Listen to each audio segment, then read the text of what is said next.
le journal à l'homme qu'a appris de sources sûres que le célèbre docteur en chirurgie plastique, Hassan Tazi, a passé sa première nuit derrière les barreaux à la prison Ocacha à Casablanca, accompagné de sa femme, de son frère et de 2 autres employés de sa clinique. L'arrestation des personnes concernées est intervenue, après que le juge d'instruction de la cour d'appel de Casablanca a décidé de poursuivre les accusés, dirigés par le chirurgien, pour traite des êtres humains. Ces derniers leurraient des personnes et exploitaient leur faiblesse et leur vulnérabilité, formant ainsi une bande criminelle visant à collecter des sommes d'argent auprès des donateurs sous couvert du règlement des frais médicaux pour l'hospitalisation de patients appartenant à des familles nécessiteuses, à condition que des soins leur soient prodigués à la clinique dans laquelle la majorité des personnes interpellées travaillent. Rappelons que la brigade de la police judiciaire a déféré, samedi devant le parquet compétent près la cour d'appel de Casablanca, 8 individus,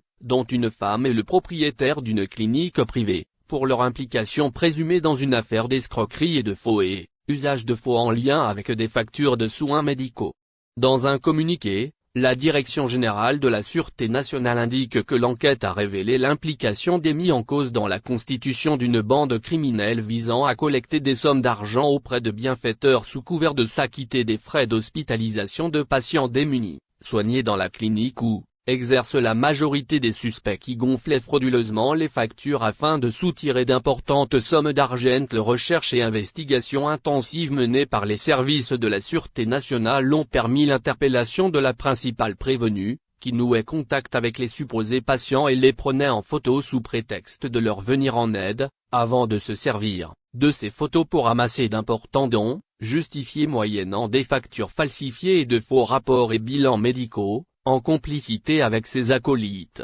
ajoute la même source. Les 8 suspects ont été soumis à l'enquête judiciaire menée sous la supervision du parquet compétent avant d'être présentés devant la justice, poursuit le communiqué, précisant qu'il a été décidé de poursuivre 5 d'entre eux en détention et les autres en état de